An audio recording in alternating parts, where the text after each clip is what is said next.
आपको याद ही होगा जो लास्ट लेक्चर हम लोगों ने डिस्कस किया था क्वाड्रेटिक इक्वेशन के ऊपर, that is totally depend upon the concept of factorisation method. याद आया? हम लोगों ने पढ़ा था लास्ट लेक्चर में कि कैसे हम अपनी क्वाड्रेटिक इक्वेशन को सॉल्व करते हैं और उसकी हेल्प से उसके रूट्स, सॉल्यूशंस या जीरो फाइंड आउट कर लेते हैं with the help of factorisation method. आज उसी मेथड को कंटिन्यू कर रहे हैं विद अवर एनसीईआरटी एक्सरसाइज 4.2, क्योंकि आपने पिछले एक्सरसाइज में या पिछले लेक्चर में सभी टाइप के क्वेश्चन सीखे थे जो फैक्टराइजेशन के अंदर हम यूज कर सकते थे। अब पहले एनसीईआरटी करते हैं, then we move to another question from the chapter. Now the question number first is find the roots of the following quadratic equations by factorisation. आपको फैक्टराइजेशन मेथड लगाना है और इस पर्टिकुलर क्वेश्चन के रूट्स निकालने हैं। This is the NCERT exercise 4.2 question number first part. करें start? तो देखिए आप सब, as we discuss in our last lecture that कि जब भी किसी भी क्वाड्रेटिक इक्वेशन के फैक्टर्स बनाने हैं तो आप बच्चों को सबसे पहले उसे स्टैंडर्ड फॉर्म में लिखना है। और if you observe this equation carefully, it is already in a standard form. Then we discuss in our lecture that कि हम ए बी सी को डिसाइड कर लेते हैं। Here A is 1, B is -3, C is -10। शायद आपको याद ही होगा जब ए बी सी निकल जाता है तो हम सबसे पहले निकालते हैं ए इंटू सी, और इससे मेरे को मिला है यहाँ पे -10। याद आया नेगेटिव? अगर ये नेगेटिव होता है तो ये इस बात को श्योर कर देता है, कंफर्म कर देता है कि जो हम लोगों को b का मिडल टर्म स्प्लिट करना है, ये जो 3 की मिडल टर्म स्प्लिट करनी है वो माइनस करके आएगी, सब्ट्रैक्ट होके आएगी। क्योंकि हमने पढ़ा था b की मिडल टर्म स्प्लिट एक्सप्रेस की जा सकती है सम में और प्रोडक्ट और डिफरेंस में इसके प्राइम फैक्टराइजेशन के। और 10 का प्राइम फैक्टर्स क्या बनने वाला है बेटा? 2 और 5। This is the prime factor of 10। तो बहुत इजीली विजिबल होगा आपको कि मैं इन दोनों को कैसे सब्ट्रैक्ट करूं कि 3 आ जाए, क्योंकि माइनस में बाहर ही छोड़ के आया, तो इट इज 5 - 2। आई थिंक आपको याद होंगे वो 4 स्टेप्स, एक बार रिपीट करवा दूं क्या? सुनो, हम लोगों ने ये पढ़ा था कि जब भी कभी क्वाड्रेटिक के मिडल टर्म स्प्लिट करनी होती है तो पहले स्टैंडर्ड फॉर्म में लिखते हैं, it is already in standard form. फिर हम ए बी सी को डिसाइड कर लेते हैं। Here A become 1, B become -3, C become -10। फिर हम ए इंटू सी निकाल लेते हैं। ए इंटू सी का मल्टीप्लाई वैल्यू, प्रोडक्ट का रिजल्ट अगर पॉजिटिव आ रहा है तो हमारी मिडल टर्म स्प्लिट के बीच में पॉजिटिव आएगा, नेगेटिव आ रहा है तो हमारी मिडल टर्म स्प्लिट के बीच में नेगेटिव आएगा। याद आ गया ना? तो अभी हमने ऐसा ही करा है, यहाँ पे नेगेटिव आ गया। देन आफ्टर दैट क्या करना है? इसे अंदर मल्टीप्लाई करना है, तो we do that multiplication carefully. And then बेटा उसके बाद जब ये मल्टीप्लाई हो गया है, now we need to use grouping method to find out the factors. अब मैं इसके ग्रुपिंग मेथड यूज करूंगा, फैक्टर्स निकालूंगा। तो यहाँ पे x कॉमन, x -5, यहाँ पे 2 common, x -5 which is equal to 0। Here बेटा x -5 common, we are getting x + 2। तो this is the way to find out the factors of this particular quadratic equation. After having the particular factors बेटा अब मेरे को इनके zeros निकालने हैं, यानी कि रूट्स निकालने हैं। तो for the roots of given quadratic equation, अगर आपको गिवन क्वाड्रेटिक इक्वेशन के रूट्स निकालने हैं, we get either x -5 = 0, x + 2 = 0, it is x = 5 और x = -2। तो मेरे पास यहाँ पे x की 2 वैल्यूज आ गई है, one is 5 and other is -2। सो या हेंस x = 5 और x = 2 -2 are the roots of given quadratic equation. तो मुझे उम्मीद है जैसे कि आपने लास्ट लेक्चर में सभी चीज़ें बहुत ध्यान से सीखी थी, आपको इस पूरे पर्टिकुलर क्वेश्चन के पार्ट नंबर 1 में कोई डाउट नहीं हुआ होगा, बेसिक स्ट्रांगली आते होंगे और होप सो मेरी वर्किंग से पहले खुद कर लिया होगा। Check it again as we indicating here that कि ये एक सिंपल सा क्वाड्रेटिक इक्वेशन था, स्टैंडर्ड फॉर्म में था, ए बी सी डिसाइड किया और ए इंटू सी निकाल लिया, क्योंकि ए इंटू सी के प्रोडक्ट के फैक्टर्स बनाने होते हैं और उसको सम में या डिफरेंस में अरेंज करना होता है to get the value of B. Split करना होता है मिडल टर्म को as the sum and product of the factors of A into C. और एज इट इज क्लियर ये नेगेटिव है तो बीच में माइनस आ गया और 10 के फैक्टर 2 और 5 ही होते हैं तो 5 - 2 हो गया। We make a factorisation properly and hence we are getting our answer as 5 और -2. After completing that part number first beta, now we are moving to part number second. Again a very same question. फिर से पूछा है आपसे, इस नीचे लिखी हुई क्वाड्रेटिक इक्वेशन के रूट्स निकाले, यूज करना है factorisation. As again we consider our question carefully, we observe that ये तो स्टैंडर्ड फॉर्म में ही है. As it is in a standard form, we decide very fastly about the value of A B C, जो आ गया 2, 1 and -6. Now we have to find out the value of A C, जिसकी value आ गई -12. मैंने कल भी बताया था, ये वर्किंग हम अपने लिए कर रहे हैं. आप पेपर में शो करना चाहो तो नो प्रॉब्लम, नहीं भी शो करोगे तो चलेगा. मुझे यहाँ से ये कंफर्म हो गया है कि जो मेरे पास मिडल टर्म स्प्लिट होके रिजल्ट आना है वो नेगेटिव है. तो when there is a negative multiple we need to make a difference there, और when there is a positive multiple we have to consider the sum there. तो यहाँ मैंने डिफरेंस कंसिडर कर लिया. 12 के ऐसे फैक्टर बनाओ कि माइनस करने पे 1 आ जाए. तो when you go for the middle term splitting of this, it is 2 × 2 × 3. तो यहीं से विजिबल हो गया 4 - 3. देखो आपको ना करना क्या होता है, 12 के मल्टीपल सोचने. 12 होता है 1 × 12, या होता है 2 × 6, या होता है 3 × 4. बस यही 3 पेयर है 12 के मल्टीपल के. अब ये देख लो इसमें से कौन सा पेयर इस डिफरेंस के लिए सुटेबल है. तो 1 और 12, जैसे आपको अगर बाई चांस नहीं समझ आ रहा पेपर में, तो you can write this as 1/12, 2/6, 3/4. This is the way to define 12 as a multiple of 2 natural numbers.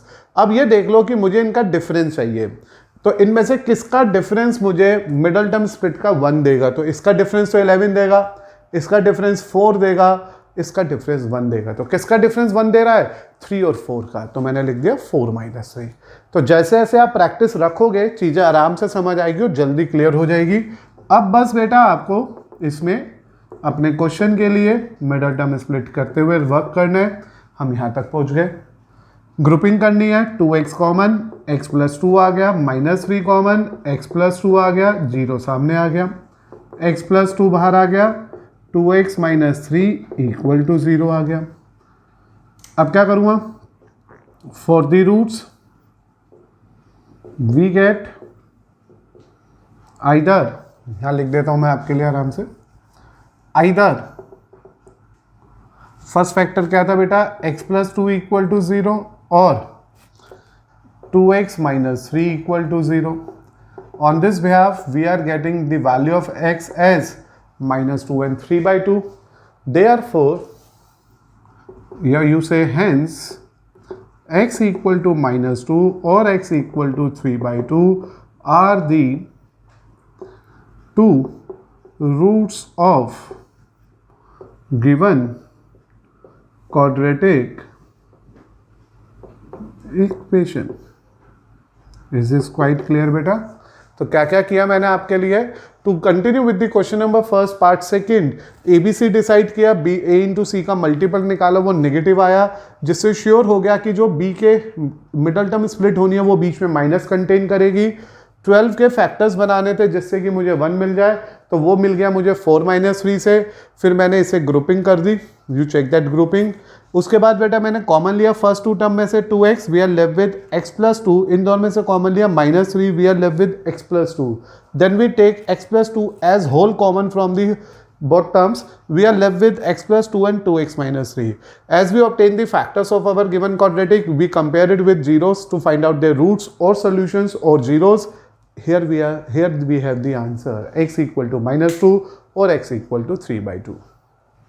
अब बेटा हम चलते हैं पार्ट नंबर 3 पे, जिसपे लिखा है √2x² + 7x + 5√2 = 0. एक बार फिर से क्वेश्चन स्टैंडर्ड फॉर्म में ही है, तो we go for A which is √2, we go for B that is 7, we go for C that is 5√2. After obtaining the values of ABC, we have to find out the value of AC, क्योंकि आपको याद रखना है this is the way to simplify your answer, and you know that √2 give you 2 and 2 × 5 give you 10, and here we obtain the multiple of AC as 10. This multiple of AC is 10 indicate कि वो positive है, और अगर वो positive है तो हम लोगों ने ये सीखा था कि जब हम इसकी मिडल टर्म स्प्लिट करेंगे, बीइंग अ पॉजिटिव वैल्यू बीच में प्लस आएगा. नेगेटिव होता तो बीइंग अ नेगेटिव वैल्यू बीच में माइनस आएगा। बस यही बात हमारे को हमारे क्वेश्चन की 50% कंसेप्ट को क्लियर कर देती है। तो अभी मुझे यहाँ तक ये पता चल गया बच्चों कि यहाँ पे प्लस आ रहा है क्योंकि मेरा 10 पॉजिटिव आया है। अब मैं क्या करने जाऊँगा, अब मुझे क्या करना चाहिए, मुझे इस 10 के प्राइम फैक्टर्स बना लेने चाहिए जो होते हैं 2 × 5। मैंने अभी बताया था आपको अगर रेंडमली चेक करना तो हम 10 को क्या क्या लिख सकते हैं, 1 × 10, 2 × 5। These are the only two possibilities when we make the different factors of 10। 10 को अगर 2 के मल्टीपल में ब्रेक करना है तो 2 ही तरीके हैं।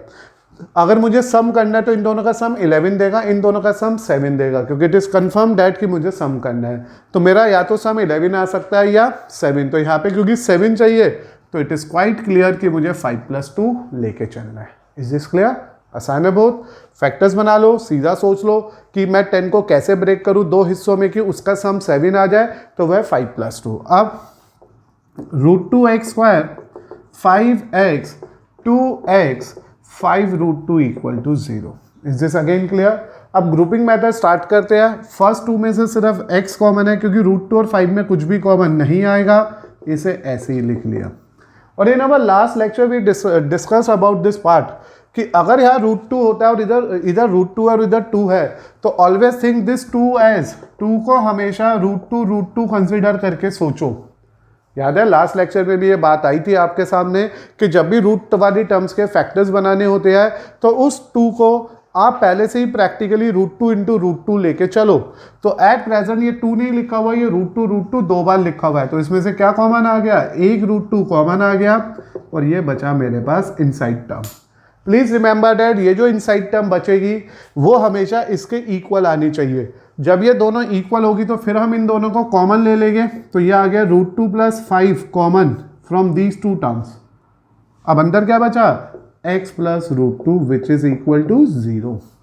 नाउ बेटा फॉर द रूट्स तो हमने लिख दिया फॉर रूट्स वी गेट, अगर मुझे रूट्स निकालने हैं तो मुझे आइदर ये जो फर्स्ट टर्म आई है मेरे पास, क्या ये फर्स्ट टर्म √2x + 5 = 0 और x + √2 = 0।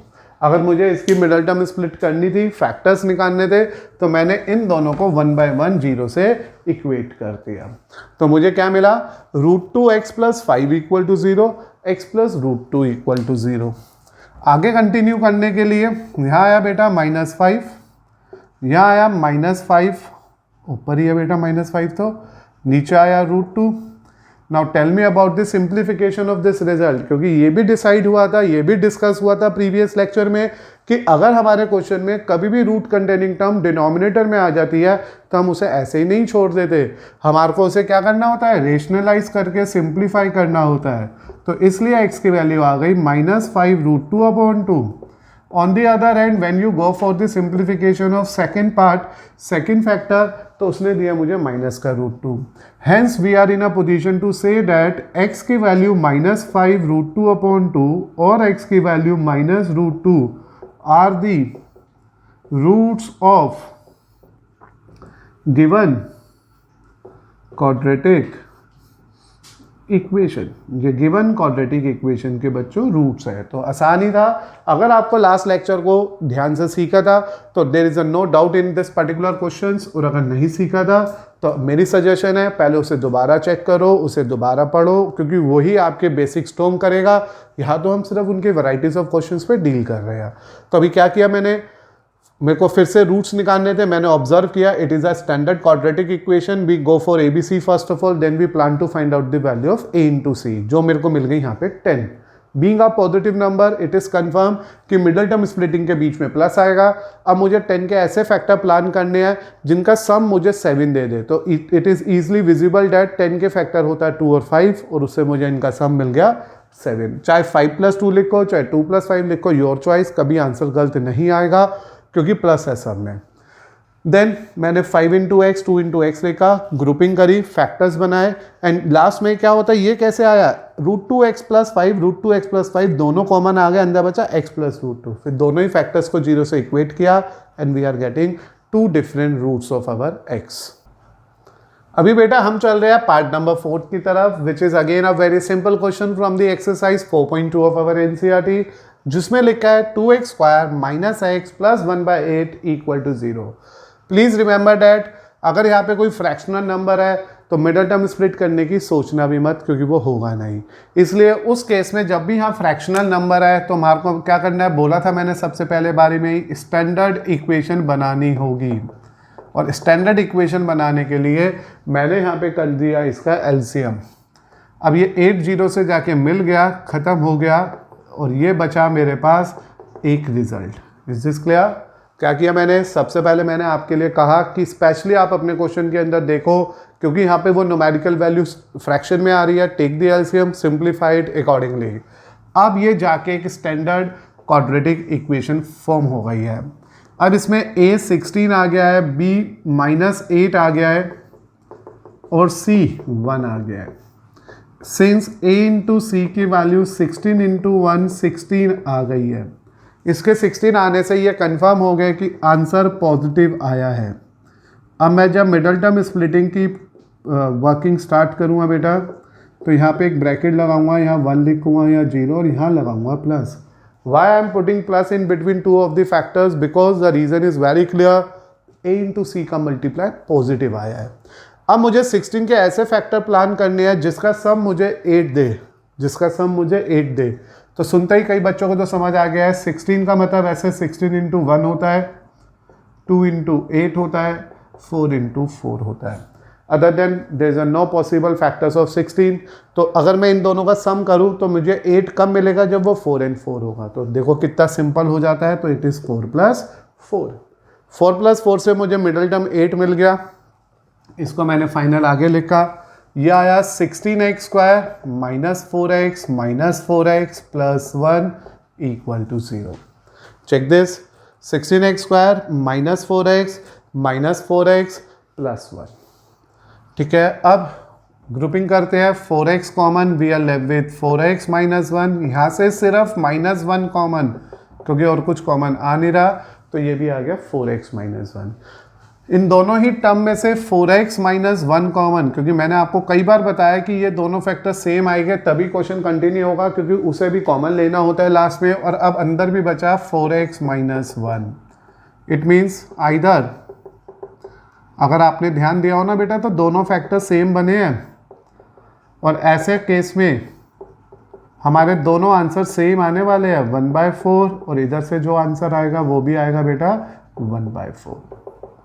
ऐसे रूट्स को रिपीटेड रूट्स बोलते हैं। अभी आने वाले दिनों में जब हम नेचर ऑफ रूट्स की बात करेंगे तो इस पर भी डिस्कशन होगा कि जब भी रूट्स सेम आते हैं तो उन्हें बोलते हैं रूट्स आर इक्वल और रिपीटेड।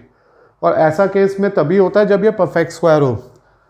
सोच के देखो, ये परफेक्ट स्क्वायर का फॉर्मूला होगा a² + b² - 2ab। तो it is the basic formula of a - b का होल स्क्वायर। तो परफेक्ट स्क्वायर था ये। Therefore we are saying x की वैल्यू हाफ, 1/4 सॉरी, और 1/4 are the roots of given quadratic equation. एक और बात बेटा, आप अगर एक ही बार लिखोगे ना इसका रूट सिर्फ 1/4 है तो भी चलेगा, लेकिन दोनों बार लिख देना जो इस बात को कंफर्म करेगा कि इस क्वाड्रेटिक इक्वेशन के रूट्स रिपीट कर रहे थे। तो क्या सीखा हमने कि to simplify the part number 4, पहले एलसीएम लिया, आराम से इसे सिंप्लीफाई किया, ABC डिसाइड किया, a इंटू सी निकाल लिया, पॉजिटिव आ गया। बीइंग अ पॉजिटिव मल्टीप्लाई, बीच में प्लस का साइन आ गया। Now we plan to get the factor of 16, जो मेरे को मिले 4 and 4, जिनका सम 8 आता है। Then we plan to make the factors. After having the factor by using the grouping method, मुझे इसके 2 फैक्टर्स मिल गए। मैंने पहले फैक्टर को 0 के इक्वल रखा, x की वैल्यू 1/4 आ गई। सिमिलरली दूसरे फैक्टर को 0 रखा, x की वैल्यू फिर से 1/4 आ गई। जैसी दोनों वैल्यू 1/4 आ गई, मैंने लास्ट में आंसर लिख दिया, x की वैल्यू 1/4, x की value 1/4 are the roots of given quadratic equation. Now beta, we are moving to 5th part. Again a very same part like a 4th or 3rd or 2nd or 1st. Standard quadratic equation है। a की value ले लेना 100 only, b की value ले लेंगे -20 और c की value आएगी 1। अब हम a इंटू सी निकालेंगे, जो 100 into 1 give you 100 only, one of the positive answer. क्या कंफर्म कर गया ये पॉजिटिव आंसर? ये इस बात को कंफर्म कर गया बेटा कि अब जब हम इसके मिडल टर्म स्प्लिट करेंगे, अंदर वाले टर्म के फैक्टर बनाएंगे, तो we have to use the sign of plus there. After using a sign of plus we have to think 100 के वो कौन से फैक्टर्स हो गए, वो कौन से प्राइम रिजल्ट्स हो गए, या वो कैसे ये ब्रेक होगा कि 20 आ जाए। और सबको पता है यार 100 मतलब 10 + 10, 10 + 10 is 20, 10 × 10 is 100। तो I think you are easily getting that factors. इसके बाद 100x² ऐसे आया, ये माइनस आया -10 × x, क्योंकि ये दोनों ही मल्टीप्लाई होते हैं इससे, फिर -10x + 1। Then from first two part take 10x common, left with 10x - 1। From last two part take -1 common, again left with 10x - 1। From whole of the part take 10x - 1 common, again left with 10x - 1। And after having this factors you observe that again ये तो फिर से perfect square बन गया, क्योंकि दोनों factor same आ गए। यानी कि ये एक बार फिर से a² + b² - 2ab का फॉर्मूला चल रहा है। अगर आप वहाँ से भी सोच लोगे तो आंसर सही आएगा।